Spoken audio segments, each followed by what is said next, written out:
Hey guys, hello everyone. How are you people? Very good afternoon. Can you see the notes? The work on this notes is still going on. ठीक है, तो इसमें highlights वगैरह अभी तक बाकी है. जैसे कि जो लेक्चर मैंने पढ़वाया था, मतलब ये जो स्टार्टिंग का पूरा कंटेंट अपन ने पढ़ा था, इसमें ये कुछ चीजें हाईलाइटेड थी जो यहाँ पे नहीं है ना, वो मेरा करना बाकी है. बाकी नोट्स जो नीचे का हम लोग अभी स्टफ पढ़ने वाले हैं वो अभी हम पढ़ लेंगे, और जब सारा काम कंप्लीट हो जाएगा बुक का, फिर आपको ये पीडीएफ शेयर कर दी जाएगी. 7.1 कंटेंट आपके बुक जैसा ही होगा, बस इसमें चीजें ऐसी होगी कि सॉर्टेड होगी, हाइलाइट्स होंगे, प्रॉपर तरीके से सारा यहाँ पर आपको दिखाई पड़ेगा. It won't be a black and white notes, it will be a colourful understandable notes. And other thing is formatting means here the space is left. All right, I'll show you how this pdf works. Come here. The notes will look like this. The notes will look like this. Can you see here this space is not left कि ma'am को book में ऐसा मतलब वो folding करना रहेगा, वो binding करना रहेगा, तो मैम ने ये स्पेस छोड़ दिया. नहीं, वो मेरा काम है, तो वो बाइंडिंग में जिस तरीके से मुझे करना रहेगा तो वो हो जाएगा. ये स्पेस आप लोगों के लिए है. This is for students for notes. कुछ भी इंपॉर्टेंट लगे तो यहाँ पे आपको लिख लेना है छोटे छोटे हैंडराइटिंग में विथ कलरफुल पेन्स और पेंसिल और pen, whatever you feel is right for you. Other thing, if you feel that ma'am इतना स्पेस कम पड़ रहा है, मतलब the space is not enough, use this space. Again if you feel the space is not enough, use sticky notes and stick here. ठीक है, whatever diagrams और anything I prepare, use your sticky notes and put here. और भी आपको लगता है कि ma'am हमको और भी जगह कम पड़ रहा है, प्रिपेयर नोट्स, खुद का नोटबुक वो तो वैसे भी बनाना है ना. Notebook has to be there, but I am telling you, if you want to prepare a wholesome notes in this particular notes only which I will be providing you, then you can do this sort of markings. ठीक है, तो the space is there, this space is there, otherwise use sticky notes. है ना, sticky notes कैसा होना चाहिए, देखो ऐसा वाला sticky note आता है. I'll show you.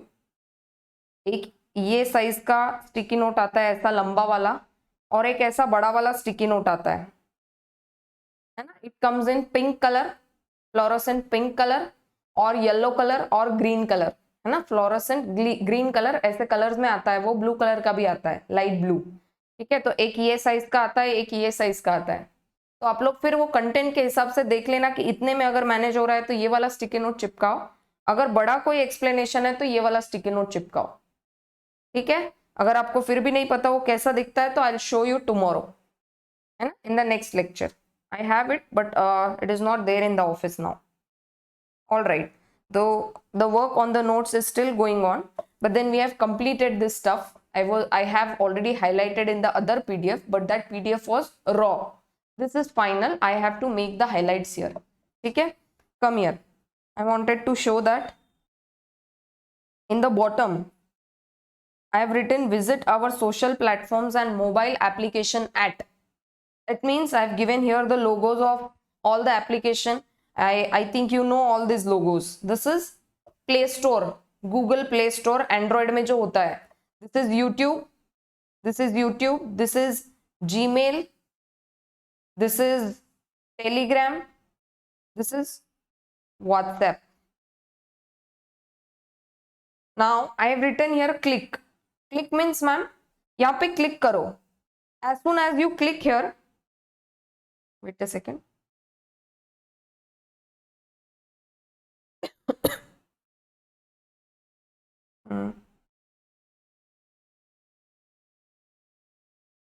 Open the PDF only, right? Wait a second, huh? Just figure out. Okay, look here. You have to just click that way. Here you will get open link. Click here. You are on the application now. See, you are on the application. Again we go to PDF. Click on YouTube, click open.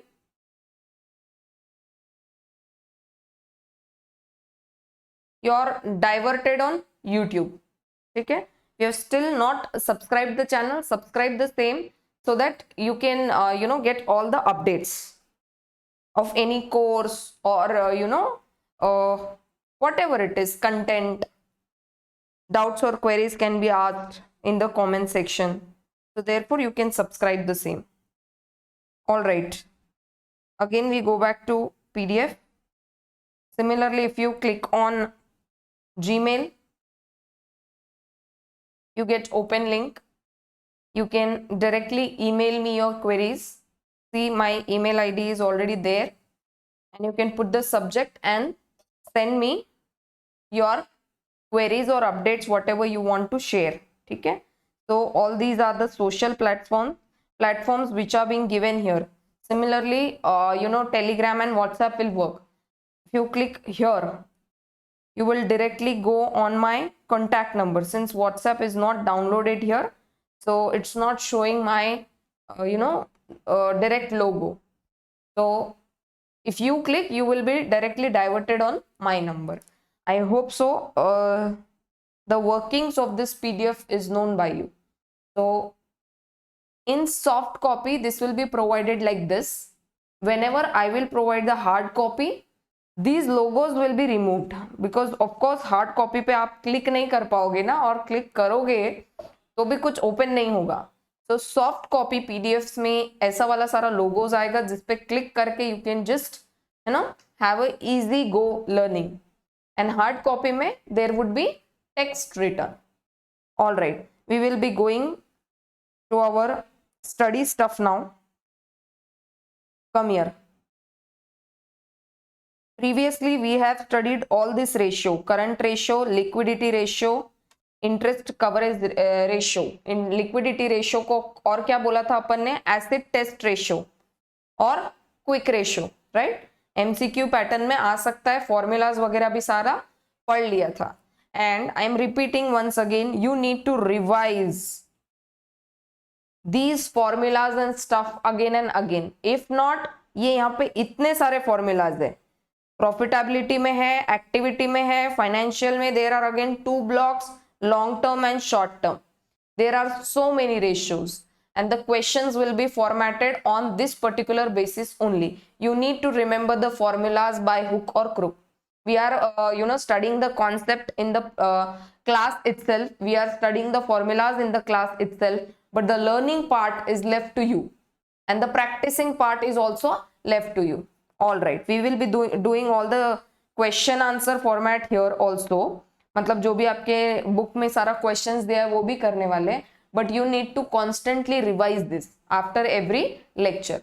All right, so these were completed. और क्या complete हो गया था? और कुछ complete हुआ था? नहीं. So today we will be studying inventory turnover ratio, debtors turnover ratio, creditors turnover ratio, है ना? All this pattern we will be completing today. And debt equity ratio. ठीक है? ऐसा क्यों? ऐसा क्यों? आ जाओ इधर.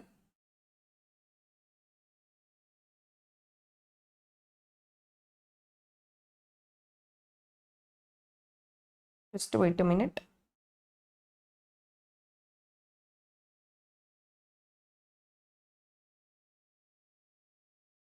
रेशियो, हाँ ये देखो यहाँ पे हमने पढ़ा था commercial bankers and trade creditors. क्या था ये? Significance. Significance means importance. Importance. आपके बुक में भी ऐसा ही कंटेंट है. If you open the institute's mat, it is having the same content there. I repeat again, ये कंटेंट में मैंने कोई चेंज नहीं किया है. Why? Because you should study all the stuff which is given in your material. In this particular notes, I will be just highlighting the important stuff, plus there would be formatting under my name. All right. Question answers will be included from your study material, but it will be shuffled. Shuffled means in your material, है ना shuffling proper नहीं दिया है. Number 1 question थोड़ा सा difficult दिया होगा तो number 2 question would be a little easier. So first I will be taking number 2 question. So in my material, in this particular book, question number 2 will be labeled as question number 1. Okay, so chronology will be maintained, all the highlights will be maintained, formatting will be maintained here. Also, all the social platforms and all are given here so that it is easy for you people to get back to my platforms. All right. Highlights अभी बाकी है book का. Whenever the highlightings are done, I will be uploading these PDFs on my application as well as Google Drive so that the YouTube viewers can view there. All right. So here we have studied that commercial bankers and trade creditors are the institutional lenders mostly concerned with ability of borrowing enterprise to meet its financial obligations timely. ये लोग ये देखने वाले हैं कि भाई हम इनको जो बोरोइंग्स प्रोवाइड कर रहे हैं क्या ये टाइम पे हमको हमारा पैसा वापस कर देंगे. तो उसी के लिए हम लोगों ने कौन कौन से रेशियोज देखे थे. We have seen current ratio, we have seen acid test ratio, we have seen coverage of interest by level of earnings etcetera. ये सारा रेशियोज हमने देख लिया था. बचा कौन सा ratio. What all ratios are remaining. Remaining ratios are turnover of receivables, inventory, turnover. देखेंगे इसको. अच्छा मुझे बताओ इससे क्या पता चलता होगा. Turnover of receivables. Turnover of receivables बोलो. टर्नओवर ऑफ रिसीवेबल्स यहां पे दिया है वही रेशो डेटर्स टर्नओवर के नाम से. यहां पे वही रेशो दिया है डेटर्स टर्नओवर के नाम से. लिख दो यहां पे साइड में. It is also called as turnover of receivables. ठीक है. थोड़ा अच्छा लग रहा है. देखो आपके मैट में ना एकदम वो ब्लैक एंड व्हाइट दिखता है तो थोड़ा मजा नहीं आता है पढ़ने में. अब यहाँ पे अच्छा लग रहा है ना. It's looking good. आ जाओ यहाँ पे. क्या बोलते हैं. What is the meaning of debtors turnover ratio. Can anybody tell me.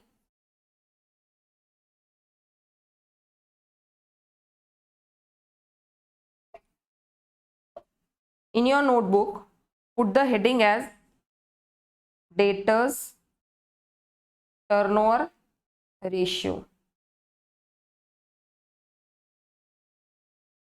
There is a company.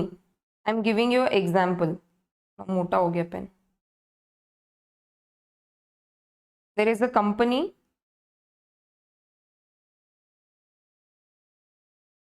doing business. अच्छा मुझे बताओ बिजनेस करने में क्या ऐसा होता है कि कोई अगर पर्सन हमारे पास आ गया तो वो कैश में ही पैसा देके जाता है. See I will sell goods to this person, payment in cash.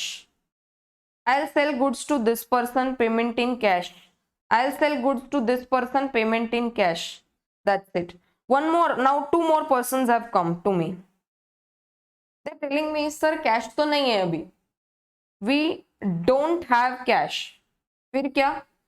कितने दिन बाद पे करोगे. सर 8 days में पेमेंट कर देंगे. 8 days में आपका पेमेंट हो जाएगा.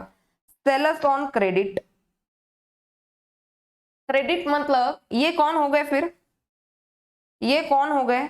These are your debtors. Debtors means you can also call them as receivables. क्योंकि ऊपर में जो हेडिंग में यूज किया है उन्होंने बोला है टर्नओवर ऑफ रिसीवेबल्स और जब नीचे उन्होंने सारा रेशियोज डिस्कस किया है तो बोला है debtors turnover ratio. So it can be called as both. ठीक है. नाम दोनों भी हो सकता है. लिख दो यहाँ पे भी साइड में आप नोटबुक में. है ना. क्या लिखोगे. Turnover. Okay charging is gone. ठीक है. Write down turnover of receivables. You write down. मैं डिक्टेट कर रही हूँ.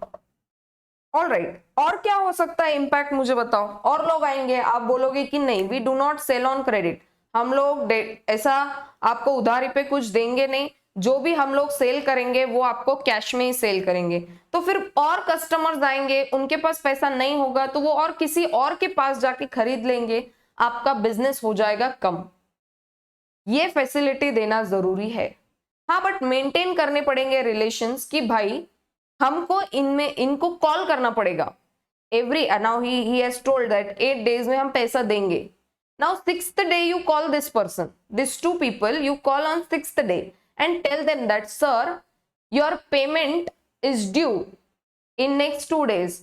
When will you make the payment? If you make the payment today, that money would be useful for me. अगर वो बोलता है कि नहीं 2 दिन बाद करता हूं, ठीक है, 8th day again you will call them, so the compliance is increased. And do you remember one concept? हमने एक कॉन्सेप्ट पढ़ा था इसमें, फैक्टरिंग का। अरे हाँ कि ना, फैक्टरिंग का एक कॉन्सेप्ट पढ़ा था कि ये जो बिजनेसमैन रहेगा ये अपना बिजनेस करेगा और फैक्टर को ये रेस्पॉन्सिबिलिटी दे देगा कि भाई साहब आप एक काम करो, जितने भी डेटर्स क्रिएट हुए हैं उनके घर जाओ, उनके दुकान पे जाओ और रिकवरी करके लेके आओ। बिजनेसमैन को क्या रह गया अभी कि वो बिजनेस करे, और फैक्टर के पास में क्या रेस्पॉन्सिबिलिटी है कि वो रिकवरी करे from the debtors. Now why this ratio has to be studied? We need to see how much are these debtors are prompt to make the payment, कितने जल्दी ये पेमेंट रिसीव हो रहा है, क्या ये पेमेंट का बैड डेट तो नहीं हो रहा है। देखो जब सेल्स होता है, whenever this company is doing a business, this company is making sales, this company is making sales in cash as well as credit। समझ में आ रहा है कि आपको डेटर्स क्रिएट हो रहे हैं, बट ये टर्नओवर में तो आपको दिख रहा है कि 2 CR का इनका सेल्स है, बट इसमें 70 लाख का डेटर्स भी क्रिएटेड है। माइंड मी, 70 lakhs का debtors. Make a diagram. 2 CR sales that is turnover, but उसमें से 70 लाख का जो है वो सारा आपने क्रेडिट पे बेचा है। That means you have created the debtors. No doubt these are your asset. ये आपका कौन सा एसेट है? Current asset. बट इसका रिकवरी पूरा हो जाएगा क्या? यस, नो डाउट हो ही जाएगा, बट यू कैन नॉट से कि आपका कुछ बैड डेट भी नहीं होगा। There are quite chances that some debtors become bad and it is called as bad debt। और समझो इसमें से 20 lakh for example become your bad debt, या ज्यादा भी हो सकता है। देखो टर्नओवर तो दिखने को क्या दिख रहा है? 2 CR का सेल्स दिख रहा है कि नहीं? सामने वाला प्राइमा फेसी क्या बोलेगा? ओ 2 CR का turnover, great, this company is doing great work. But किसने देखा ये 70 लाख का डेटर्स भी क्रिएटेड है। माना ये एसेट है, बट क्या ये बैड डेट नहीं हो सकता? यस ऑफ कोर्स हो सकता है। तो जो भी कोई बोरोइंग देता है, मतलब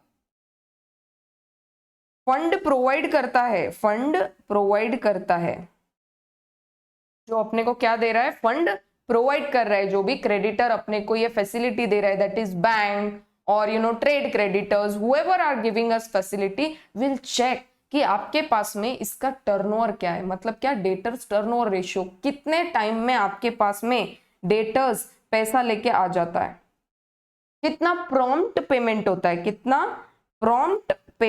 है बाय डेटर्स। अगर ये प्रॉपरली पेमेंट अपना करते रहेंगे, आपका अगर ये 70 लाख का रिकवरी पूरा हो जाता है तो बराबर है ना, आपका 2 CR का सेल्स जो है वो ग्रेट, इट इज गुड। और मैक्सिमम टाइम्स ऐसा होता है कि अगर आप क्रेडिट सेल्स नहीं करोगे तो आपका सेल्स हैम्पर होगा। इफ यू टेल पीपल कि हम लोग सिर्फ कैश में ही पैसा एक्सेप्ट करेंगे, हम लोग ओनली कैश सेल्स करेंगे, हम लोग क्रेडिट पे देंगे नहीं, तो आपका सेल्स कम हो जाएगा। और what if this 2 people tell that हमको 2 लाख का परचेज करना है, बट आप क्रेडिट फैसिलिटी नहीं दे रहे हो, तो हम किसी और शॉप से जाकर लेंगे। And cash people they have purchased, this person have purchased goods of 50K, this is 20K, this is 10K, but this credit person have come for a purchase of 2 lakh and is asking for a credit period of 8 days. Will you provide them this facility? Yes, you have to. Otherwise, your business will hamper. but you need to at the same time maintain a decorum of this prompt payment. by whom? by debtors. उनको call करो, factor को appoint करो, different ways of handling the business that way. आपको call नहीं करना है. अगर ये बिजनेस पर्सन ही सारा काम करेगा तो बिजनेस पे कब ध्यान देगा? This person is only making the credit sales, मतलब ये यहाँ पे डेटर्स क्रिएट करके रख रहा है, उनको कॉल कर रहा है, तो बिजनेस कब करेगा? तो he need to look for the facilities कि भाई अब इसको फैक्टर को दे दे. ठीक है, तो अभी आ जाओ यहाँ पे रेशो के पास. It says the ratio indicate the speed with which the money is collected from debtor. Debtor से कितने स्पीड में पैसा आता है. हमने क्रेडिट सेल उनको किया ना, हमने डेटर्स क्रिएट करे, ठीक है, 8 दिन में, 10 दिन में, कोई 2 महीना में करेगा, कोई 1 महीने में करेगा. ऑन एन एवरेज कितने टाइम में अपना पूरा पेमेंट रिसीव हो जाएगा डेटर से? It is computed as follows. अब इसका जो फॉर्मूला है वो देखो, डेटर्स टर्नओवर रेशियो. यहाँ पे एक एग्जाम्पल दिया हुआ है, there is a example here. बोल रहा है क्रेडिट सेल्स किया है 80,000 रुपया का, उसमें से average account receivable, credit sale आपने किया है 80,000 रुपए का, बट हमेशा at any point of time 20,000 का जो रिसीवेबल है वो हमेशा रिसीवेबल ही रहता है. मतलब आपका जो 60,000 है ना वो रिकवरी हो जाता है. ये 80,000 आपने डेटर क्रिएट करे, 60,000 तो आपको दे देते हैं पैसा, बट 20,000 हमेशा at every point of time on an average आपके जो है डेटर्स क्रिएटेड रहते ही है. तो ये पैसा कब रिकवर होगा? ये जो 20,000 है वो कब रिकवर होगा? बोलो इसको कैसे सॉल्व करेंगे? कैसे सॉल्व करेंगे इसको? इसका फॉर्मूला है debtors turnover ratio credit sales upon average account receivable. करो फॉर्मूला में पुट करो. क्रेडिट सेल्स आ रहा है यहाँ पर आपका 80,000, नीचे एवरेज अकाउंट रिसीवेबल. और ये कैसे निकालेंगे एवरेज अकाउंट रिसीवेबल? ये यहाँ पे दिया है. बिगिनिंग पे कितने डेटर्स है, ईयर एंडिंग पे कितने डेटर्स है. देखो, average account receivable are computed by taking average receivable in the beginning and at the end of the accounting year. Beginning पे कितने डेटर्स है उसका अमाउंट ले लो, at the end of the year कितना डेटर्स है उसका अमाउंट ले लो, डिवाइड बाय 2 कर दो. That is called as average accounts receivable. तो उसका फिगर आ गया है कितना? 20,000. बोलो रेशियो कितना कंप्यूट हो गया यहाँ पे? What is the ratio? It is 4 times. Mind में दिस इज क्वोशंट वाला रेशियो. हमने 2 रेशियोज पढ़े थे, एक आता है परसेंटेज में, एक आता है क्वोशंट में, जो टाइम्स में ऐसा गिनते हैं, हाउ मेनी टाइम्स. तो average account receivables are 4 times the credit sales. Sorry, क्या बोलेंगे इसको? ऐसा ही बोलेंगे ना.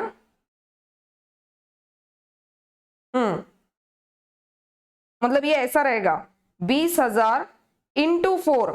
दिस एवरेज जो अकाउंट रिसीवेबल है ये 4 टाइम्स है किसके? क्रेडिट सेल्स के. फॉर्मूला समझा क्या आपको? मैंने क्या बोला? I'll write down again here. Average account receivables are 4 times this sales, credit sales. ये receivables. समझा? अब ये तो टाइम्स में आ गया. ये क्या आ गया? टाइम्स में. अपने को निकालना है कितने टाइम पीरियड में कलेक्शन हो जाएगा. नीचे और एक फॉर्मूला दिया है,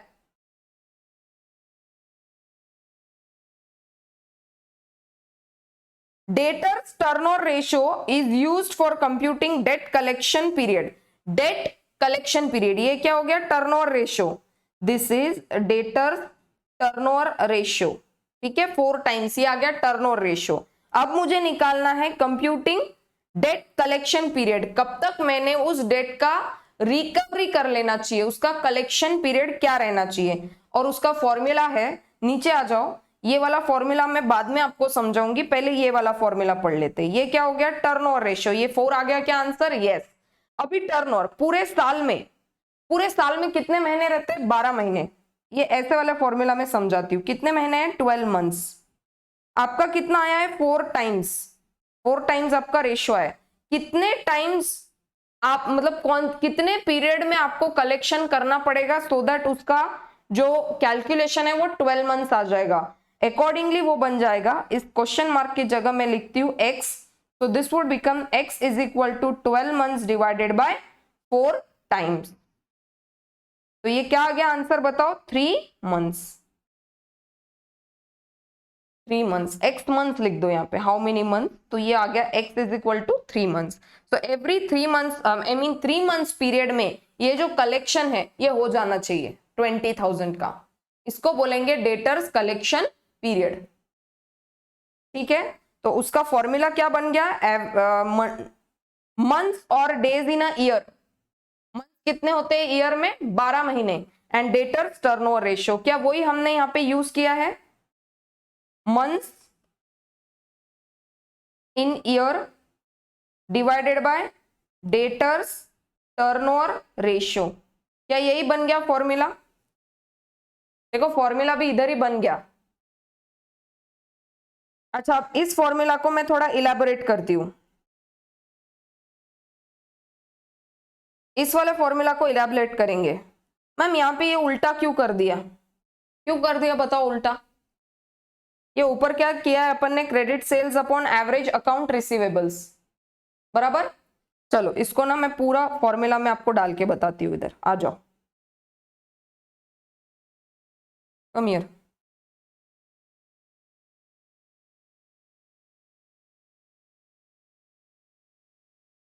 अपन ने पहले निकाला डेटर्स टर्नओवर रेशियो, इसका फॉर्मूला बन गया था credit sales divided by average accounts receivable. ठीक है, दूसरा है कलेक्शन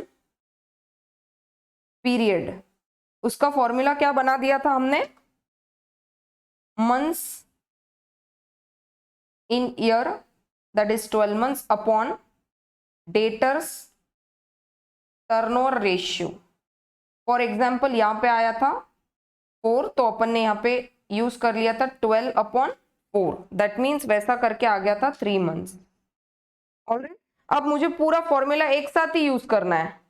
डेटर्स कलेक्शन का ये जो फॉर्मूला है पूरा, अगर ये 3 मंथ्स निकालने में मुझे पूरा फॉर्मूला यूज करना है, तो उसको मैं कैसे यूज करूंगी, उसको मैं यूज करूंगी डेट कलेक्शन पीरियड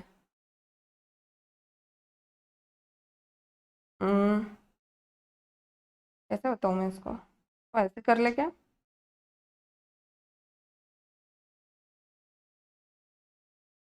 लिखो यहाँ पे, ये देखो ये फॉर्मूला को कन्वर्ट कर रही हूँ, 12 डिवाइडेड बाय, ये 4 कैसा आया था, ये 4 कैसा आया था, यहां से कैलकुलेट हुआ था ना, तो मैं लिखती हूँ फॉर्मूला, लिखती हूँ, ये 4 के बजाय मैं फॉर्मूला लिख रही हूँ, credit sales divided by average account receivables. अब ये डिवाइड में डिवाइड हो गया, ये देख रहे हो आप, ये 2 डिवाइड आ गए।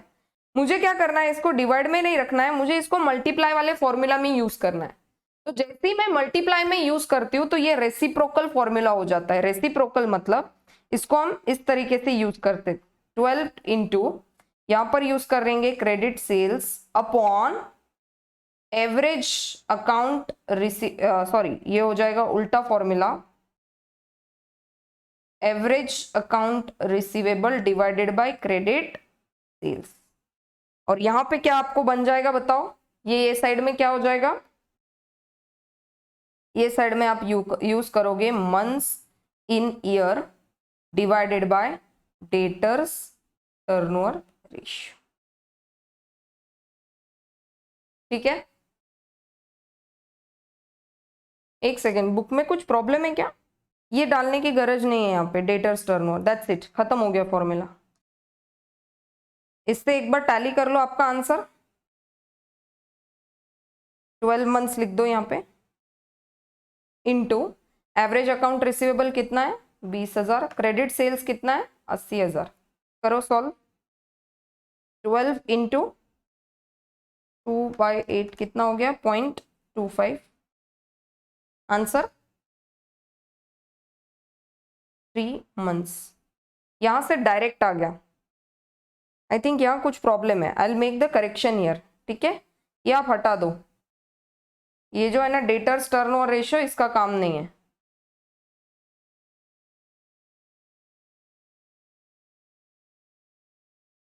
या तो अगर वो एक सेकेंड 365 डेज से अगर आप मल्टीप्लाई करोगे तो it could be a thing that, एक सेकेंड ना मैं ट्राई कर रही हूँ, 2 divided by 8 into 12 divided by 4,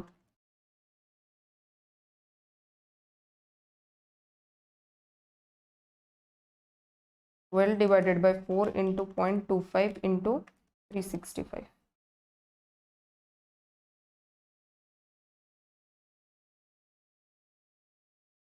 एक काम करो ना, ये 365 भी हटा दो नंबर ऑफ डेज, या फिर इसको कंफर्म करना पड़ेगा। मेरे हिसाब से तो ये फॉर्मूला ऐसा बनता है, मंथ्स और days in a year into average debtors upon credit sales. और मैं आप क्या करो, ये वाला फॉर्मूला यूज ही मत करो, do not use this formula. थोड़ा सा कंफ्यूजिंग है ये 365 डेज वाला, क्या है मुझे बुक से एक बार कंफर्म करना पड़ेगा, थोड़ा वेग लग रहा है मुझे ये फॉर्मूला।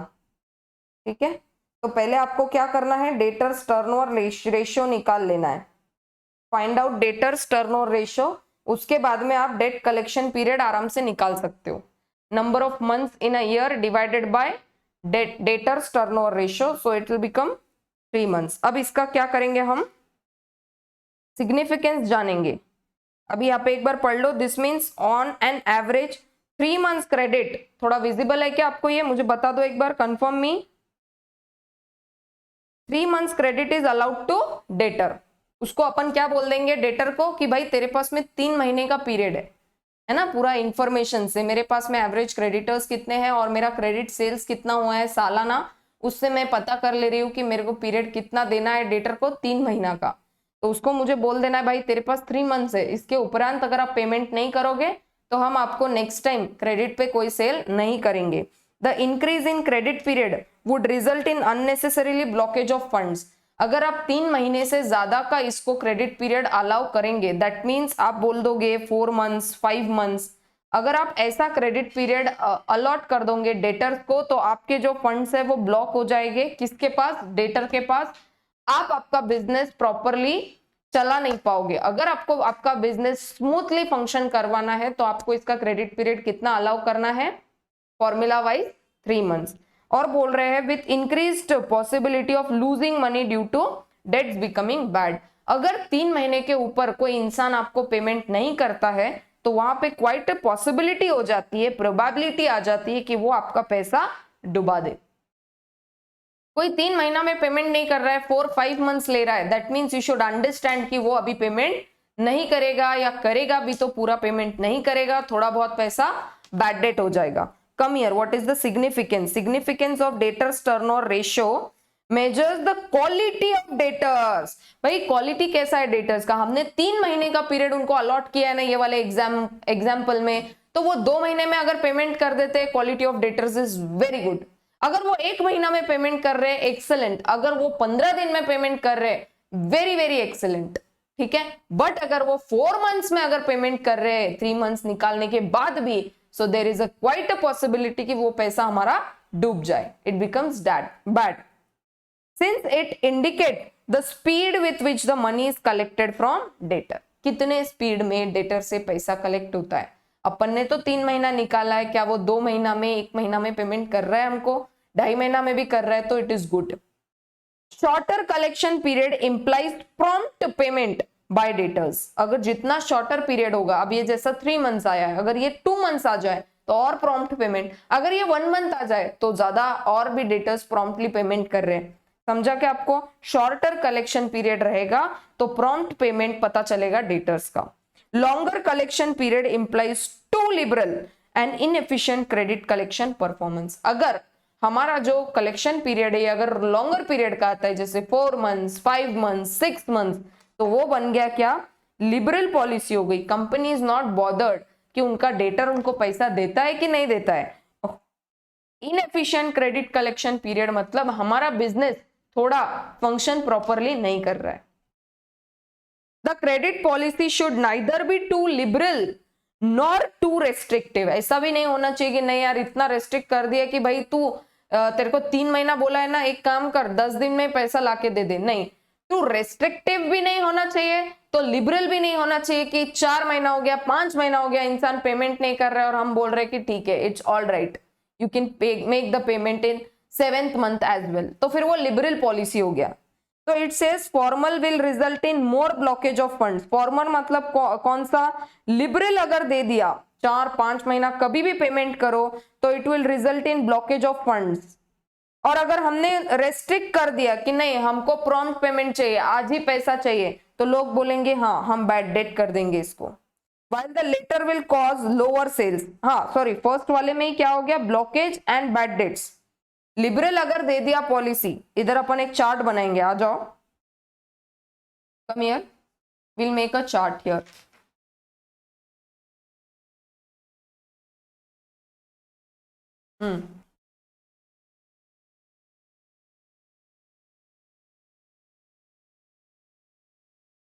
शॉर्टर पीरियड और लॉन्गर पीरियड। अगर डेट का लॉन्गर पीरियड आया मतलब लिबरल हो गई पॉलिसी, है ना? लिखो यहाँ पे लिबरल, इसके नीचे लिखो, हाँ डिवाइड में नहीं है वो, नहीं तो कोई बोलेगा मैम लिबरल कैसा लिख दिया, ऐसे एरो डाल के लिख दो। लिबरल हो गया पॉलिसी और ये शॉर्टर पीरियड मतलब क्या है? रेस्ट्रिक्ट हो गया। तो ये लिबरल में क्या हो जाएगा? लोग एक तो अपना जो फंड है वो ब्लॉकेज हो जाएगा, वो ब्लॉक हो गया फंड्स, जल्दी जल्दी पैसा नहीं पे कर रहे, लॉन्गर पीरियड ले रहे तो। और नंबर 2 पॉइंट क्या हो रहा है? बैड डेट भी हो सकता है, अपन उनको बहुत ज्यादा छूट दे रहे हैं ना, उनको बोल रहे भाई अपने हिसाब से पेमेंट करो, तो बैड डेट भी हो सकता है। बट अगर रेस्ट्रिक्टिव नेचर रखेंगे, रेस्ट्रिक्टिव नेचर रखेंगे कि अपन उनको क्रेडिट पीरियड अच्छे से अलाउ नहीं करेंगे, 2 महीना का तो क्रेडिट पीरियड यूजुअली देते हैं लोग कि भाई ठीक है 2 महीना में पेमेंट कर दो, 1 महीना ऐसा देते हैं। बट अपन बोलेंगे नहीं हम सिर्फ 5 डेज का क्रेडिट फैसिलिटी देते हैं, या तो नंबर 2 हम बोलेंगे हम क्रेडिट फैसिलिटी क्रेडिट पे बेचते ही नहीं है, we do not make the credit sales. तो इससे क्या हो जाएगा? आपका सेल्स लोअर हो जाएगा। लोग आपका प्लेटफॉर्म छोड़ के, आपकी कंपनी छोड़ के, जैसा हमने यहाँ पे डिस्कस किया, ये यहाँ का कंपनी छोड़ के कहीं और ढूंढने जाएंगे सेम प्रोडक्ट, और वो कंपनी इनको क्रेडिट फैसिलिटी देगी। और आप तो 8 दिन की बात कर रहे हैं, वो बोलेंगे 1 महीना का क्रेडिट पीरियड ले लो, आप बाद में पेमेंट कर देना, तो वेरी गुड, ये लोग वहां चले जाएंगे। तो आपका ये जो सेल्स है ये 2 लाख का सेल्स नहीं हुआ, तो it is lowering your sales. समझा क्या आपको? लॉन्गर पीरियड आया, बहुत ज्यादा लॉन्गर पीरियड आया तो लिबरल पॉलिसी हो गई, आपका फंड ब्लॉकेज हो गया, या तो आपका बैड डेट होगा। और अगर शॉर्टर पीरियड हो गया, बहुत ज्यादा रेस्ट्रिक्टिव नेचर का पीरियड हो गया, 5 डेज या क्रेडिट फैसिलिटी आप दे नहीं रहे हो, तो आपका जो सेल्स है अल्टीमेटली वो क्या हो जाएगा? लोअर हो जाएगा। समझा क्या आपको? वही इन्होंने यहाँ पे लिख के दिया है। आपको कुछ लिखना होगा तो साइड में एक तो स्टिकी नोट पे लिख लो, नहीं तो आपके नोटबुक में सारा डायग्रामेटिक बना लो, ठीक है? बोल रहे देखो, too liberal, it should neither be too liberal nor too restrictive. अगर लिबरल रहेगा, फॉर्मर वाला, फॉर्मर मतलब लिबरल रहेगा तो ब्लॉकेज ऑफ फंड्स या बैड डेट हो जाएगा and bad debt, while the latter will cause lower sales which will reduce profits। अगर सेल्स ही लोअर हुआ, सेल्स लोअर तो प्रॉफिट भी लोअर, लिख देना। पिछले आधे घंटे से 40 मिनट से हम एक ही चीज पे डिस्कस कर रहे हैं, डेटर्स टर्नओवर रेशियो। क्विकली इसी तरीके से क्रेडिटर्स टर्नओवर पे भी आ जाओ। वो हमारे शॉर्ट टर्म पीरियड वो उसमें नहीं आता है, ऊपर के ये वाला जो ब्लॉक हमने पढ़ा इसमें नहीं आता है, वो यहाँ पे नहीं दिया है, क्रेडिटर्स का हमको कुछ दिया नहीं है यहाँ पे। बट देन सिमिलरली जैसा अभी टर्नओवर ऑफ रिसीवेबल्स हुआ, वैसा ही टर्नओवर ऑफ क्रेडिटर्स भी होता है। क्रेडिटर्स मतलब कौन? क्रेडिटर्स मीन्स हु, जिसको हमको पेमेंट करना है ना? It is somewhat like this is our creditor, जिसने हमको रॉ मटेरियल प्रोवाइड किया है, किसको? कंपनी को। आज आपके पास में पैसा नहीं है बट ये पर्सन आपको क्रेडिट फैसिलिटी दे रहा है। आपने कितने का परचेस किया है मटेरियल से? 20 लाख। तो ये बोल रहा है ठीक है आप एक काम करो, इसको 1 महीना या 2 महीना या 3 महीना, जैसे डेटर्स का हमने निकाला वैसा पेमेंट करो। अब यहां से क्या दर्शाता है, आप कितने प्रॉम्प्टली इनको पेमेंट करते हो, इससे आपका क्या पता चलेगा, आप इनको कितने प्रॉम्प्टली पेमेंट करते हो, इससे क्या पता चलेगा, योर क्रेडिट वर्दीनेस।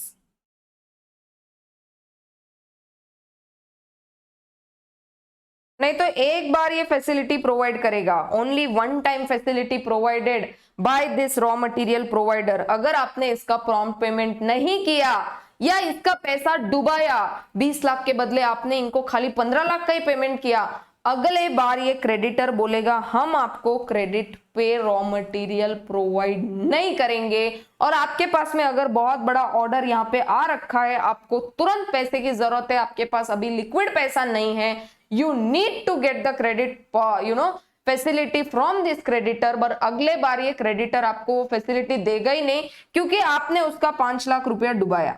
और या देगा भी तो कब देगा, पहले ये 5 लाख रुपए दे दे मेरा, आपने 15 लाख रुपए ऑलरेडी दिए थे, 15 lakh is already given to the creditor, but 5 lakh is again pending with you. तो पहले वो बोलेगा 5 लाख का ड्यू पहले क्लियर करो, तो आपको अगला क्रेडिट फैसिलिटी देंगे। समझा कि आपको क्या बोल रही हूं मैं? फॉर्मूला एग्जैक्टली सेम काम करेगा जैसे हमने डेटर का निकाला। पढ़ लो, यहां पे ऊपर क्या लिखा था हमने, क्रेडिट सेल्स, सॉरी यहां पे क्या लिखा है हमने, क्रेडिट सेल्स, तो यहां पे क्या आएगा, क्रेडिट परचेजेस। नीचे क्या लिखा था, एवरेज अकाउंट्स रिसीवेबल, यहां पे नीचे क्या लिखेंगे, एवरेज अकाउंट्स पेएबल। ठीक है, नीचे अगर अपने को पीरियड निकालना है, क्रेडिट पीरियड एंजॉयड, ऐसा क्यों लिखा है एंजॉय? एंजॉय मतलब भाई अपने को तो पेमेंट ऐसा टाइम मिल गया ना, उतने टाइम तक हम ब्याज कमा सकते हैं, इंटरेस्ट कमा सकते हैं, वो फंड हम कहीं और यूज करके हम कुछ तो कमा सकते हैं, तो एंजॉयमेंट ही हो गया ना, अपने को कुछ इंटरेस्ट भी मिल रहा है और इधर पेमेंट के लिए क्रेडिट टाइम पीरियड भी थोड़ा एक्सटेंड हो रहा है, तो इसको बोलेंगे एंजॉय। कितना टाइम पीरियड हमको एंजॉय करने को मिल रहा है कि सामने वाला हमको इतना टाइम पीरियड दे रहा है कि भाई 2 महीना 3 महीना, उसके बाद आप पेमेंट, मतलब वो टाइम तक आप पेमेंट करो। तो डेज और number of months in a year divided bye creditor turnover, same ratio calculate होगा जैसे डेटर का कैलकुलेट हुआ है। अच्छा, इससे क्या दर्शाता है बताओ, similar to debtors turnover ratio indicates the speed with which the payment are made to creditors, मतलब जहां से हमने क्रेडिट परचेज किया है, हम कितने स्पीड से उनको पेमेंट करते हैं, वहां से हम निकाल लेंगे क्या, क्रेडिटर्स टर्नओवर रेशियो। रेशियो बोल सकते हैं इसको, रेशियो लिखो, पीरियड नहीं, रेशियो। Make the correction. हाँ, the term accounts payable include trade creditors and bills payable. ठीक है, बिल्स पेएबल भी आएगा, ट्रेड क्रेडिटर्स भी आएगा। बिल्स मतलब वो जो बिल्स हम डिस्काउंट कर देते हैं कि हाँ ये इतने महीने का बिल है, हम इसको बाद में पे करेंगे, तो वो दोनों भी आ जाएगा इसमें कैलकुलेशन में। ठीक है, ऐसा नहीं छोड़ना मत बिल्स पेएबल को। तो समझ रहा है अकाउंट्स पेएबल में क्या क्या आएगा, ट्रेड क्रेडिटर्स जिनको हमको कैश में पेमेंट करना है आफ्टर सम टाइम पीरियड, और दूसरा है बिल्स डिस्काउंट, वो जो बिल डिस्काउंटिंग पढ़ते हैं अपन, तो उसमें भी कुछ टाइम पीरियड लिखा रहेगा, पेएबल आफ्टर 3 मंथ्स और 4 मंथ्स और तो वो भी इसमें ऐड करेंगे, उसको बोलेंगे accounts payable. From the creditors turnover ratio, creditors payment period can be computed as, यहाँ से हम लोग पीरियड कैलकुलेट कर रहे हैं, जितना भी आएगा। यहाँ पर एक एग्जाम्पल दिया है देखो, for example if the credit purchases during the year is 10 lakh, average accounts payable 25,000, creditors turnover ratio will be 4, और टाइम पीरियड कितना आ गया, अगेन 3 मंथ्स, 12/4 किया देखो फॉर्मूला में। अब इजीली कैलकुलेट हो गया ना, अब आपको फॉर्मूला इधर बैठ गया, एक बार फॉर्मूला इधर बैठ गया तो आप इसको फटाफट सॉल्व कर सकते हो। ठीक है, अब क्या बोल रहे हैं, significance means what is the importance of this ratio, creditors turnover ratio and period indicate about the promptness और otherwise making payment to credit purchases, हमारा कितना प्रॉम्प्टनेस है कि हम क्रेडिटर्स को प्रॉपर टाइमली पेमेंट कर रहे हैं। हायर क्रेडिटर्स टर्नओवर रेशियो और lower creditors payment period signifies that creditors are being paid promptly। अगर हायर टर्नओवर आया तो हम प्रॉम्प्ट पेमेंट कर रहे हैं, और लोअर पीरियड आया, पीरियड मतलब क्या भाई, 3 महीना बोला पर हम 1 महीना में पेमेंट कर रहे हैं, 2 महीना में पेमेंट कर रहे हैं, तो वो क्या हो गया, प्रॉम्प्ट पेमेंट। आपको समझ में आ रहा है, higher credit turnover ratio, lower credit payment period, दो रेशियो अलग अलग कैलकुलेट किए, एक टर्नओवर है और एक पेमेंट पीरियड है। तो इससे क्या दर्शाता है, इससे क्या समझ में आता है, it becomes prompt payment and enhancing the credit worthiness of the company. अभी मैंने साइड में लिख के रखा। However, a very favorable ratio to this effect also shows that business is not taking full advantage of credit facilities. बाजू में आओ, एक डायग्राम बनाएंगे, एक डायग्राम बनाएंगे।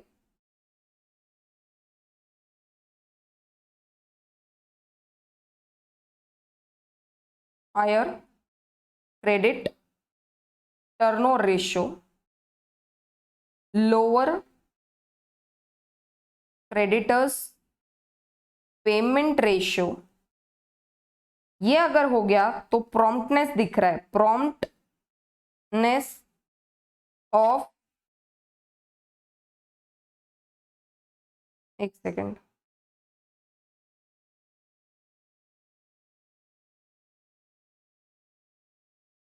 प्रॉम्प्ट पेमेंट, ठीक है, बस इतना ही लिखती हूँ, prompt payment by borrower, borrower और से क्रेडिटर, और क्रेडिटर नहीं, वो कौन बन जाएगा, क्या बोल सकते हैं इसको, बोलो। अभी हमारे एग्जाम्पल में कंपनी है ना, तो मैं ब्रैकेट में कंपनी लिखती हूँ, ठीक है, जिसको हम क्रेडिट फैसिलिटी दे रहे हैं बेसिकली। और अगर समझो हमने इसका वाइस वर्सा हो गया, जिसको हम लोग बोलेंगे फेवरेबल रेशियो। फेवरेबल रेशियो मतलब हम एकदम, अगर सामने वाला बोल रहा है 2 महीना में पेमेंट करो, हम उसको 10 दिन में ही पेमेंट कर दे रहे। समझा क्या आपको? सामने वाला person, the person who is giving us the raw materials on credit, he is telling आप 2 महीना में पेमेंट करो, बट हम क्या कर रहे हैं, हम उसको 10 दिन में पेमेंट कर दे रहे। Very prompt, very very prompt, ये तो होना चाहिए, मतलब दिस इज ओके, बट बहुत ही ज्यादा फेवरेबल है। हम सामने वाले के लिए एकदम फेवर में काम कर रहे हैं, उसको 10 दिन में पेमेंट दे दिया। तो ऐसा अगर करोगे तो क्या बोल रहे हैं, they are telling us we are not taking the full advantage of credit facilities which are allowed by creditors rather they are the debtors। मतलब हम इनके केस में कौन है, डेटर, और जो हमको फैसिलिटी प्रोवाइड कर रहा है वो कौन है, क्रेडिटर। तो ये दो चीजें है, देखो एक क्या होना चाहिए, समझो ये रेशियो हो रहा है, हायर क्रेडिट टर्नओवर रेशियो है, लोअर पेमेंट रेशियो। थोड़ा एग्जांपल देखना है क्या आपको, देखो हाँ, समझो अपने क्रेडिट सेल्स होते हैं 1 लाख, उसमें से एवरेज जो क्या बोलते हैं अपने क्रेडिटर्स बन गए वो से 20,000 है, तो यहाँ पे कितना रेशियो आ गया, कैलकुलेट करो। समझो यहाँ पे और 1 लाख है, लेकिन हमारे जो एवरेज क्रेडिटर्स होते हैं जिनको हमको पेमेंट करना है से 40,000 के हैं। यहाँ पर अगर बात करें तो 1 लाख डिवाइडेड बाय से 70,000 के एवरेज क्रेडिटर्स है, तो निकालो इसका आंसर क्या आएगा, 1 लाख डिवाइडेड बाय 20,000, ये आ गया 5 टाइम्स। यहाँ पे निकालो कितना आ गया, 1 लाख डिवाइडेड बाय 40,000, 2.5 टाइम्स। यहाँ पे निकालो कितना आ गया, 1 lakh divided by 70,000, it becomes 1.428 times. अब यहाँ पे क्या बोला है अपना, higher credit turnover ratio. Higher credit turnover ratio कहाँ पे दिख रहा है, तीनों में से कंपेयर करके बताओ। 5 टाइम्स यहाँ दिख रहा है, हायर है। अभी फॉर्मूला में अपन ने क्या बोला है, ये है दिस इज क्रेडिट परचेजेस, इतने का हमने क्रेडिट परचेस किया है, लेकिन इतने का हमको पेमेंट करना बाकी है अभी, मतलब ये एवरेज पेएबल्स है, एवरेज पेएबल्स, इनको पेमेंट करना बाकी है, एवरेज पेएबल्स।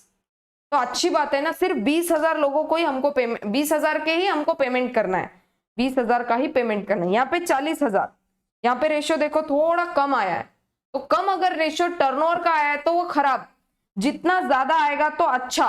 प्रॉम्प्टनेस दिख रहा है, प्रॉम्प्ट समझा क्या? अब इसको अगर कंपेयर करेंगे मंथ्स वाइज में तो करो 12/5, कितना आ गया बताओ? 2.4 मंथ।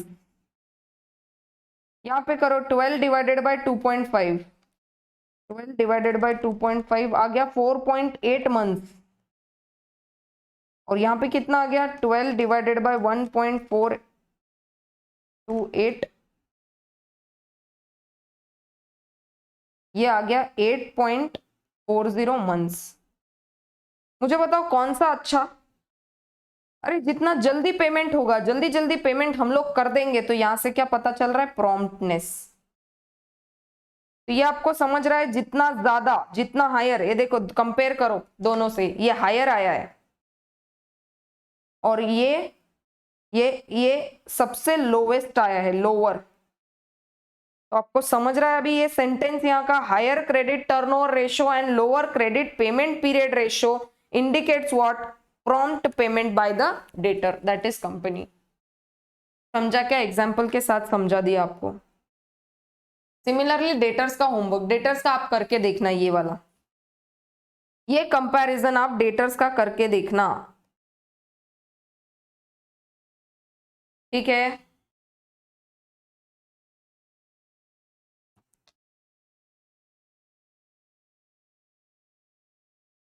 ठीक है, ये आपको चार्ट देखना है जब आप कंपैरिजन करोगे एग्जाम्पल लेके, तो ये चार्ट को कंपेयर करना है आपको, ठीक है?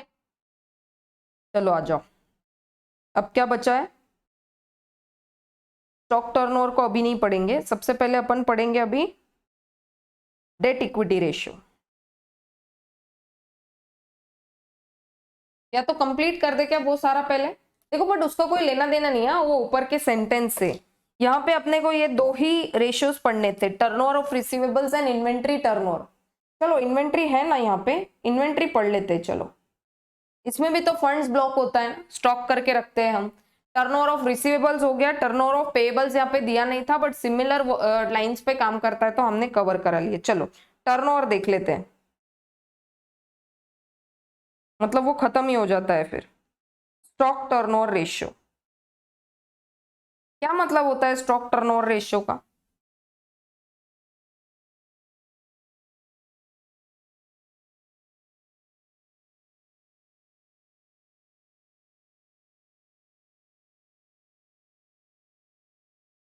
कंपनी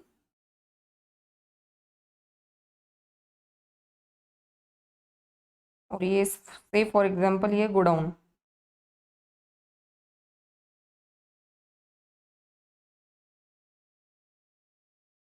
लिखती हूँ मैं यहाँ पे गोडाउन, ये कंपनी कुछ मैन्युफैक्चर करती है।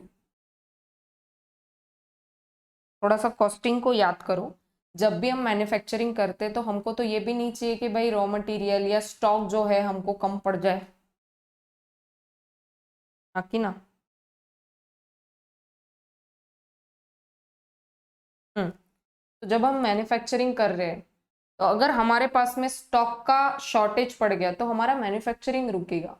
तो ऑफ कोर्स हमको कुछ ना कुछ गोडाउन में स्टॉक करके रखना ही पड़ेगा, it is very compulsory, stock होना जरूरी है। बट ओवर स्टॉक भी नहीं होना चाहिए कि बहुत पैसा ब्लॉक हो जाएगा ना फिर। If we over stock this particular thing तो हमारा फंड्स ब्लॉक हो गया, ये हमको नहीं चाहिए। फिर कैसे पता करें कि हम एक प्रॉपर रेशो मेंटेन करें?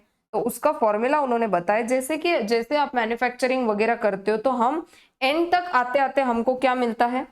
जब भी हम ये पूरा मैन्युफैक्चरिंग कंप्लीट कर देते हैं तो हमको मिलता है COGS का फुल फॉर्म क्या है? Cost of goods sold.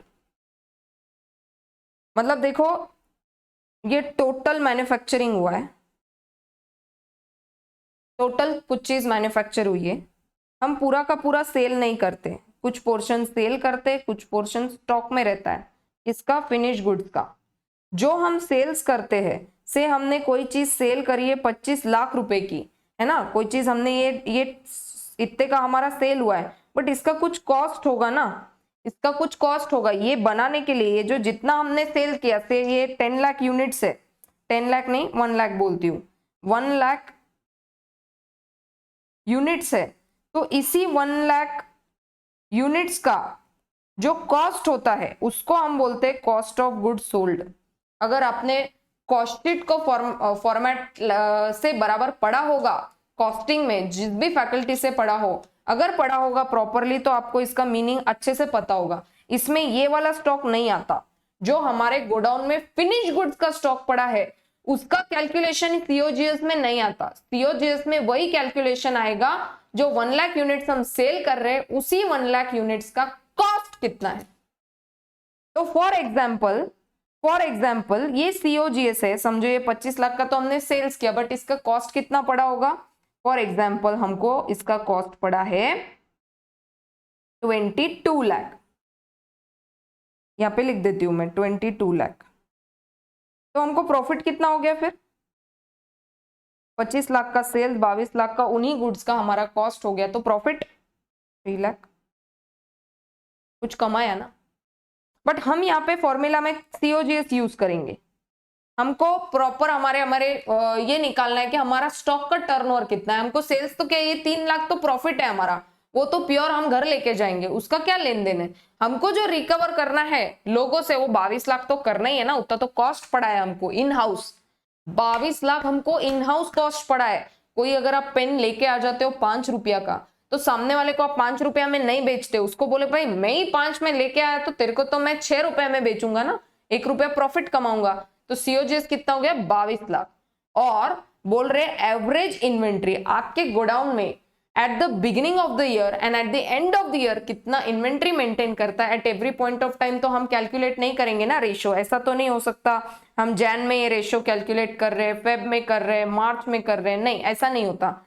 Generally ये जो फाइनेंशियल ईयर होता है ये मार्च टू अप्रैल होता है, समझा ना आपको। तो हम हर महीने का कैलकुलेट नहीं करते, तो इसीलिए हम एवरेज नाम यूज करते हैं इसके लिए। तो बिगिनिंग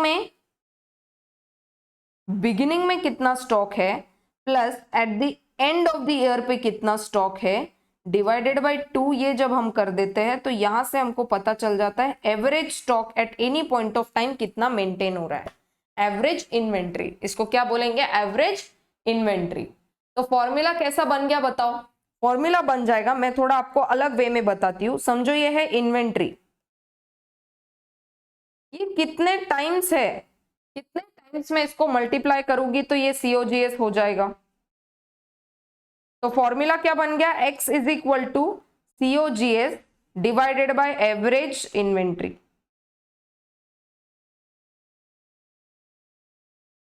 समझा क्या आपको। इसका नाम अपन दे देते हैं स्टॉक टर्नओवर रेशियो। आपको ये समझता है क्या टर्नओवर, टर्नओवर मींस आइडियली आप बोलोगे मैम फिर ये तो ऐसा होना चाहिए, टर्नओवर सेल्स का मतलब होता है टर्नओवर अपॉन एवरेज इन्वेंट्री। समझा क्या, ये मैम सेल्स का मतलब होता है टर्नओवर, बट इसमें तो प्रॉफिट भी इंक्लूडेड है ना। अपने को प्योर जानना है भाई रिकवरी कितने का होना चाहिए, that's why we are using sales के बदले सीओजीएस। मैंने आपको बता दिया है यहाँ पर उसका लॉजिक कि जो गुड्स, जो 1 लाख गुड्स हम सेल कर रहे हैं उसी का कॉस्ट इन हाउस कितना पड़ा है, बचा हुआ तो हमारा प्रॉफिट है, मार्जिन है वो, दिस इज मार्जिन। समझा क्या फॉर्मूला, ये ज्यादा बेटर समझा होगा, उसी को कन्वर्ट करके ऐसा बना दिया।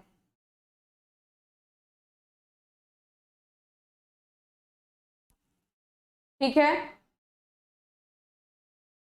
आ जाओ कंटेंट पे और पढ़ो यहाँ पे क्या बोल रहे हैं।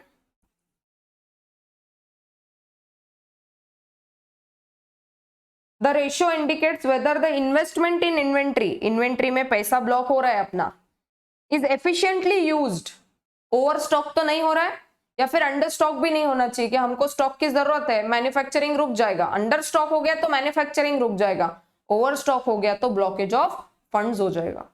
Weather it is within the proper limits, it is calculated as, ये फॉर्मूला अपन ने बना दिया साइड में, stock turnover ratio COGS during the year divided by average inventory. Average inventory कैसे कैलकुलेट करोगे आप, बिगनिंग और एंड का अकाउंटिंग जो आपका ईयर है। अब अकाउंटिंग ईयर मतलब जैन टू दिसंबर, और अगर फाइनेंशियल ईयर कोई बोलता है तो वो आ जाता है मार्च टू अप्रैल।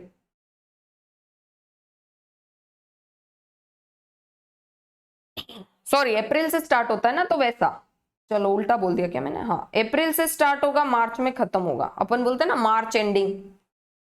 हाँ, तो 1 अप्रैल से वो स्टार्ट होता है, 31 मार्च को एंड हो जाता है, अप्रैल टू मार्च, उल्टा बोल दिया था मैंने, है ना। तो कैसे कैलकुलेट करेंगे average, taking average of at the beginning और एंड, डिवाइड बाय 2 कर देंगे उसको। सिग्निफिकेंस पढ़ो प्लीज।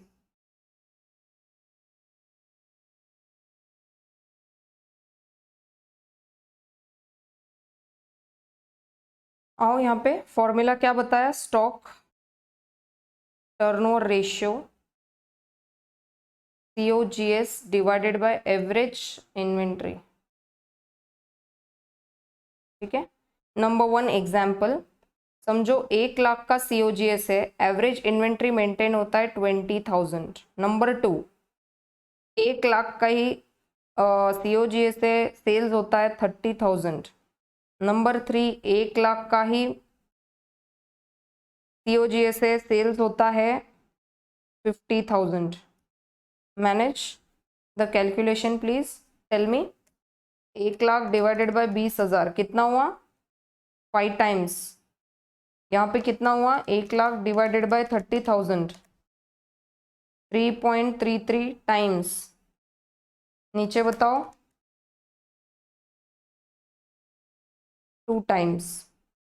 क्या पता चलता है यहाँ पे, और एक एग्जाम्पल से बात करेंगे तो average inventory into x is equal to COGS बताया था।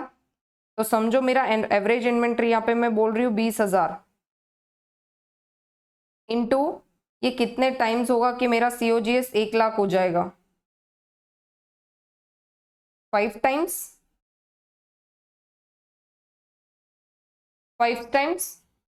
यहाँ पे आंसर कितना आ जाएगा, तो जितना हायर रेशियो, ये हायर बता रहा है यहाँ पे, जितना हायर रेशियो उसका मतलब हो जाएगा कि उतना हमारा ब्रिस्क सेल हो रहा है, मतलब फास्टर सेल्स हो रहा है, फटाफट फटाफट फटाफट बिक रहा है। एंड यहाँ पे लोअर मतलब, लोअर मतलब आपका जो सेल्स है वो स्लो है। इन्वेंट्री टर्नओवर का रेशियो मतलब आपके प्रोडक्ट को बहुत डिमांड है। समझ में आ रहा है कि आपको, ये जो फटाफट ये स्टॉक जो आपका ये खाली हो रहा है, ये यहाँ से फटाफट खाली हो रहा है, COGS बन रहा है, बिक रहा है। तो जितना ज्यादा टर्नओवर रेशियो रहेगा तो उतना अच्छा कि आपका जो डिमांड है, demand for your product is higher.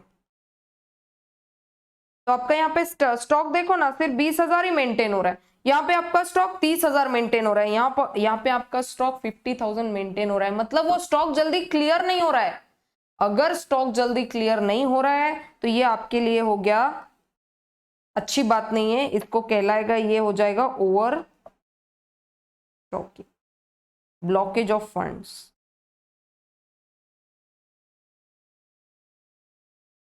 समझा क्या आपको, ब्रिस्क सेल का मतलब होता है फास्टर सेल्स। ठीक है, आ जाओ इधर। The ratio signifies the liquidity of inventory. Liquidity of inventory मतलब कितने क्विकली आपकी इन्वेंट्री वहां से जल्दी से वाइप आउट हो जाती है, मतलब क्या, कितने जल्दी आपका रिकवरी हो जाता है। लिक्विडिटी का मतलब होता है रिकवरी ऑफ मनी, ये कितने जल्दी मनी में कन्वर्ट होता है, कैश में। इन्वेंट्री अगर गोडाउन में रखा रहेगा तो क्या फायदा है, वो तो फंड ब्लॉक्ड है ना, पड़ा है आपके गोडाउन में, कभी खराब हो जाएगा, नहीं तो आग लग गई तो पूरा ही वेस्ट हो जाएगा, अनटिल एंड अनलेस आपका इंश्योरेंस पॉलिसी है। तो पड़े पड़े खराब हो गया तो फिर तो इंश्योरेंस कंपनी भी आपको कुछ वो नहीं देगी, क्या बोलते हैं, कवर नहीं देगी, कि भाई आपका ही कोई जला थोड़ी है वहां पे, अंदर कोई आग थोड़ी लगी है, वो तो खराब हो गया। खराब हो गया तो थोड़ी ना हम जिम्मेदार है कि खराब हो गया तो हम आपको वो कवर दे देंगे इंश्योरेंस का, नहीं, तो फिर क्या, बर्बाद इन्वेंट्री। तो ये सिग्निफाई करता है ये वाला रेशियो कि कितने जल्दी आपका जो इन्वेंट्री है, जो स्टॉक में पड़ा हुआ है, वो जल्दी से आपका कब कैश में कन्वर्ट हो जाता है, उसको बोलते हैं inventory turnover ratio. A high inventory turnover ratio indicates brisk sale. अभी ब्रिस्क के जगह आप लिख दो faster sales. And vice versa, lower रहेगा तो लोअर इन्वेंट्री टर्नओवर रहेगा तो भाई लो सेल्स, लोअर सेल्स या स्लो सेल्स बोल सकते हैं। फास्टर का अपोजिट है स्लोअर सेल्स, तो slower sales is more better word. ठीक है, यहाँ पे लिख दे, हाँ ये देखो मैंने लिखा है सेल्स स्लो हो जाएगा। आ जाओ यहाँ पे। The ratio is there for a measure to discover a possible trouble in the form of overstocking और ओवर वैल्यूएशन ऑफ इन्वेंट्री। देखो अगर ओवर स्टॉक हो गया ना, अगर ये स्टॉक ओवर स्टॉक हो गया तो आपको AS2 पता है क्या, AS2 जिसमें वो बोलते हैं कि कॉस्ट वैल्यू और market value which ever is lower, तो ओवर वैल्यू भी नहीं होना चाहिए वो। अगर ओवर वैल्यू कर दे, स्टॉक वैसे क्या है आपका एसेट, हाँ आपके मेरे पास में तो एसेट है ये, बट ये कन्वर्ट होना चाहिए ना कैश में, ये कैश में नहीं है ना कन्वर्टेड। क्या पता कब इसका प्राइस 5 रुपया से 3 रुपया हो जाए, तो हमको इसमें कंजर्वेटिज्म लगाना पड़ता है, इसमें हमको प्रूडेंस कॉन्सेप्ट लगाना पड़ता है कि भाई हमको जब तक प्रॉफिट रियलाइज नहीं होता है तब तक हम उसको बुक नहीं करते। और स्टॉक पे कोई प्रॉफिट रियलाइज थोड़ी हुआ है, हमारे गोडाउन में पड़ा है वो, इसलिए हम which ever is lower use करते हैं। और कभी कभी पॉसिबिलिटी ऐसी होती है कि ओवर स्टॉक हो गया, ओवर वैल्यूएशन हो गया। अगर 5 रुपया आपने दाम लगा दिया और आपके बैलेंस शीट में उतने से दिख रहा है वो, और कल जाके दाम उसका 4 रुपया हो गया, तो बताओ ओवर वैल्यू हो गया ना वो स्टॉक। समझा क्या। और कभी कभार ऐसा भी हो सकता है कि आपने स्टॉक ले रखा था 6 रुपया में, उसका मार्केट वैल्यू बन गया 4 रुपया, तो ये क्या हो गया ओवर वैल्यूड। आपने उसको ज्यादा दाम में खरीदा था और प्राइस अभी कम हो गया, तो आपका वहां से भी नुकसान है। ओवर स्टॉक कर दिया, खराब हो गया, जल गया, तो नुकसान है, पर आपने खरीदा 6 में था, अब प्राइस मार्केट में चल रहा है 4 रुपया, तो आपका वो ओवर वैल्यूड हो गया था स्टॉक जो आपने खरीदा था, आपको उसको 4 रुपया पे वैल्यू करना पड़ेगा अभी, क्योंकि कोई फायदा नहीं ना, 6 रुपया में कोई खरीदेगा ही नहीं उसको। जब कोई खरीदेगा ही नहीं 6 रुपया में, तो 6 रुपया पे वैल्यू करके फायदा क्या, आपको उसको 4 रुपया पे वैल्यू करना पड़ेगा। समझा क्या आपको क्या बोल रही हूं मैं। और एक चीज, किसी को दिक्कत होगा मैम आपने COGS क्यों लिया, कॉस्ट। ये जो स्टॉक होता है, जो भी हम फिनिश गुड्स बनाते हैं, ये हम कॉस्ट पे ही ज्यादा करके वैल्यू करते हैं। रादर कॉस्ट नहीं बोलूंगी मैं, कॉस्ट और market value which ever is lower पे वैल्यू करते हैं। कंजर्वेटिज्म, जब तक ये हमको ज्यादा पैसा रिकवर होता ही नहीं है तो हम वैल्यू नहीं करेंगे। जब ये स्टॉक कॉस्ट पे है, जब ये जो स्टॉक है जो हमने गोडाउन में रखा है, इसको हम कॉस्ट पे वैल्यू कर रहे हैं, मैक्सिमम टाइम यही होता है कि कॉस्ट पे करते हैं, मार्केट वैल्यू ज्यादा ही होता है। बहुत कम बार ऐसा होता है कि बहुत आउटडेट अगर प्रोडक्ट हो गया तो उसका वैल्यू कम हो गया मार्केट में, रादर कॉस्ट से ज्यादा ही होता है, हम नहीं बेचते हैं उसको लॉस में। अगर ये कॉस्ट पे है तो ये हम सेल्स पे कैसे ले सकते हैं, इसीलिए इसको भी हम कॉस्ट पे ही वैल्यू करते हैं, इसीलिए उसका नाम पड़ गया है COGS। ठीक है, मतलब आप समझ रहे हो ये एग्जाम्पल से कि हमारे पास में खाली 20,000 का ही फिनिश गुड्स है और हमारा कॉस्ट ऑफ गुड्स सोल्ड कितना है 1 लाख रुपया, मतलब 5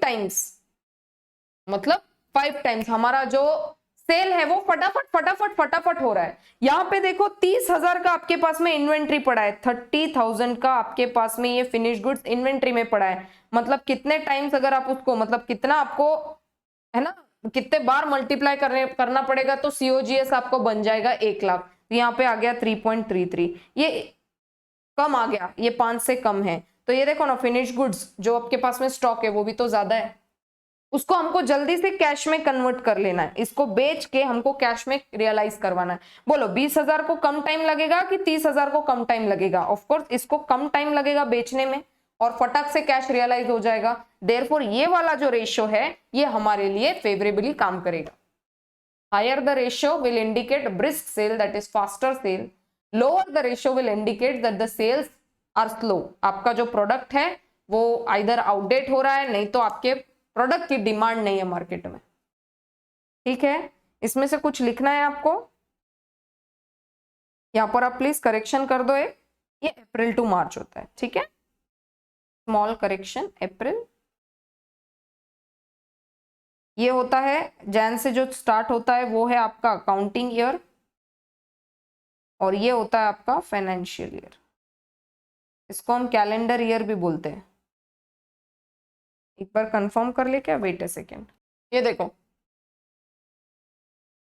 accounting year start from January to December, ठीक है। और फाइनेंशियल ईयर की बात करेंगे तो ये 1 अप्रैल को स्टार्ट होता है, 31 मार्च को खत्म होता है। I wanted to just show you this, ठीक है। कौन कौन सा रेशियोज हम लोग खत्म कर चुके हैं अभी, प्लीज बताओ एक बार। डायग्राम पे आ जाते हैं। We are done with inventory, debtors and creditors. अब इसको नेक्स्ट लेक्चर में पढ़ेंगे, क्योंकि इस ये आता है हमारे लॉन्ग टर्म सॉल्वेंसी में। शॉर्ट टर्म जैसा सारा पढ़ लिया, और ये वाले रेशियोज को हम क्या बोलेंगे, activity ratio. Inventory turnover ratio, debtors turnover ratio, creditors turnover ratio, ठीक है। इन्वेंट्री टर्नओवर का फॉर्मूला बताओ जल्दी से। COGS upon average inventory. Debtors turnover ratio का फॉर्मूला बताओ जल्दी से। Credit sales upon average debtors और एवरेज रिसीवेबल्स। और क्रेडिटर्स का क्या रहेगा, credit purchases upon average payable, ठीक है। लिख दो यहाँ पे छोटा छोटा। अब ये जैसे जैसे हमको वहां पे पूछा जाएगा वैसे वैसे इसको हम लोग कैप्चर करते जाएंगे। नेक्स्ट लेक्चर में हम लोग यहाँ से स्टार्ट करेंगे अब डेट इक्विटी रेशियोज, ठीक है। और फिर हम लोग फाइनली आएंगे हमारे प्रॉफिटेबिलिटी रेशियोज पे। ज्यादा करके ये अगर अपन ने चार्ट कंप्लीट कर लिया तो फिर जो क्वेश्चन आंसर्स है, आ जाओ नीचे देखो। क्वेश्चन आंसर्स को मैंने इस फॉर्मेट में लिया है। अभी के लिए तो आपके बुक का ही नंबर्स यहाँ पे पुट किया है। जैसे कि मैंने आपको ऑलरेडी बताया कि इसका शफलिंग थोड़ा बाकी है नंबर ऑफ क्वेश्चंस का, तो वो करने के बाद में ही आपको PDF शेयर होगा। बट देन आप देख सकते हो आपके बुक का ही क्वेश्चन नहीं है, बट प्रॉपर फॉर्मेट में। और इसमें और क्वेश्चंस ऐड हो गए from your MTP, from your RTP, from past papers, from CA mat. जैसा जैसा कुछ ना न्यू वैरायटी ऑफ क्वेश्चंस दिखता है तो इसमें वो ऐड होता रहेगा। ये सिंस हमारा फर्स्ट कॉपी है, first copy of my own notes created, तो थोड़ा है ना ग्रेजुअली टाइम लगेगा इसमें नंबर ऑफ क्वेश्चंस ऐड होने में, और number of questions uniquely add होने में, मतलब CA मॉड्यूल से वगैरह। और जो भी ऐसा होता है कि भाई आपके पास पेपर में कोई नया क्वेश्चन पूछ लिया, आपके RTP में कोई नया क्वेश्चन पूछ लिया, तो वो भी यहाँ पर इनकॉर्पोरेट होंगे, ठीक है। ऑल राइट, यहाँ पे खाली क्वेश्चंस दिए हैं, आंसर्स मैं सॉल्व करवाऊंगी, आपको कॉपी में लिखने हैं। आप अभी के लिए तो पेज नंबर, आपको 2 पेज नंबर्स डालने, एक निकिता मैम के बुक का पेज नंबर और एक रहेगा आपके स्टडी मैट का पेज नंबर, क्योंकि दोनों ही रेलेवेंटली आपको लिख दोगे ज्यादा बेटर होगा, क्योंकि ये मटेरियल थोड़े टाइम के बाद में आपके पास आ ही जाएगा, तो आपको फिर ये यूज करना है, फिर आपको इसका काम नहीं है। बट देन अभी के लिए तो आप स्टडी मटेरियल यूज कर रहे हो, तो आप इसका वो नंबर नोट करो जो स्टडी नोट में, स्टडी मटेरियल में आपका पेज नंबर है, ठीक है। चलो मैंने आपको बता दिया आपको कैसे पढ़ना है, कैसे आपको नंबरिंग वगैरह करना है, तो उस हिसाब से थोड़ा कोऑपरेट करो क्योंकि बुक इज इन मेकिंग, ठीक है। तो नेक्स्ट लेक्चर में हम लोग बाकी सारे वो करेंगे, और कुछ फिर रेशियोज भी हम लोग कैलकुलेट करेंगे। आप देख सकते हो यहाँ पे पूछा है stock turnover ratio, liquidity ratio, है ना, करंट रेशियो, समझ रहे हो आप। अब इसके फॉर्मूलाज आपको पता है तो ट्राई टू सॉल्व। होता है क्या, देखो नीचे आ जाओ, और ये देखो यहाँ पे आपको सारा पूछा, you are required to calculate short term solvency ratio, मतलब current ratio, quick ratio, and वो जो डेट कवरेज रेशियो होता है वो वाला, और लॉन्ग टर्म मतलब डेट इक्विटी रेशियो एंड बाकी सारे एसेट्स वाले रेशियो वगैरह, ठीक है। फिर आप नंबर 4 पे आओगे तो यहाँ पे बोल रहे testing liquidity and testing solvency ratio, है ना। फिर आप नीचे आओगे तो यहाँ पे आपको information complete the balance sheet of, balance sheet complete करनी है। अब यहाँ पे आपको ये रेशियोज दे के रखे हैं, fixed asset to owner equity, debt to owners equity, total assets turnover, आपको ये रेशियोज दे रखे हैं, समझ रहे हैं कि आपको these are the ratios given. अब रेशियोज से आपको अमाउंट्स निकालने हैं बैलेंस शीट के, बैलेंस शीट के अमाउंट्स आपको निकालना है और बैलेंस शीट क्रिएट करना है। तो देखो डिफरेंट टाइप ऑफ क्वेश्चन है, important. Using the following data prepare balance sheet. Again ऊपर वाले जैसा क्वेश्चंस पूछा है, सारा आपको ये दिख रहा है क्या, ये टाइम्स एंड परसेंटेज में इंफॉर्मेशन दिया है, रेशियोज एंड ये सारा कैलकुलेट करके दिया है, यहाँ से भी आपको बैलेंस शीट बनाना है ना। देखो कितना अच्छा क्वेश्चन है। देन नीचे अगर आप आओगे तो बैलेंस शीट दे रखी है, आपको बोला है calculate inventory ratio, financial leverage, return on investment, collection, average collection period. Collection period मतलब ये डेटर्स का कलेक्शन पीरियड निकालना है, ठीक है। फॉलोइंग फिगर्स एंड ये देखो प्रिपेयर बैलेंस शीट। अब ये फटाफट सॉल्व होंगे। फिर आपको देखो थोड़ा स्पेस दे रखा है यहाँ पे, तो do not waste this space. आपका जो भी डाउट्स एंड क्वेरीज होता है, आपके जो भी क्वेश्चंस इंपॉर्टेंट मार्क्ड होते हैं वगैरह, तो आप यहाँ पे उसका एक लिस्ट बना सकते हैं। You can create a list here. Her chapter के बाद थोड़ा थोड़ा स्पेस आपको दे दिया जाएगा, तो उतने स्पेस में आप थोड़ा मैनेज कर लेना आपका इंपॉर्टेंट नंबर ऑफ क्वेश्चंस, या आपको इंपॉर्टेंट जो भी एडजस्टमेंट रहेगा वो, आपका इंपॉर्टेंट जो कंटेंट रहेगा जो आपको डिफिकल्ट गया समझने में, वो ऐसा मेक अ लिस्ट, ठीक है। चलो, have a great day guys, bye bye. और अच्छे से प्लीज रिवाइज करो, हाँ। Without revision do not expect this topics will favour you, ठीक है। चलो, बाय बाय।